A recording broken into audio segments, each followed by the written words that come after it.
My lord, ছেলেটা অনেক বড় ভুল করে ফেলছে, ওকে মৃত্যুদণ্ড দিয়ে দিন।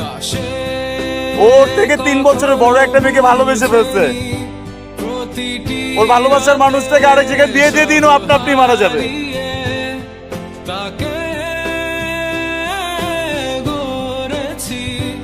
কেমন আছিস?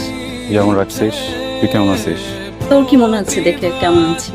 তোর যেহেতু মনে হয় ভালো আছিস তাহলে ভালোই থাকবি। রাশেদ ভাই কেমন আছে রে? জানি না। আসার পর থেকে জানি না করতেছিস, কি হয়েছে? তোর হাজবেন্ডের কথা তুই যদি না জানিস কে জানবে? রাশেদের সাথে আমার কোনো সম্পর্ক নাই। আমাদের সেপারেশন হয়ে গেছে 3 মাস হয়ে গেল। সলভ করার চেষ্টা করিস নি? একটা প্রবলেম হলে সলভ করা যায়, তোগুলো প্রবলেম কিভাবে সলভ করবো বল? প্রতিদিন আমার উপর যে ফিজিক্যালি টর্চার, মেন্টালি টর্চার, চেষ্টা করছি তো আর বিশ্বাস কর।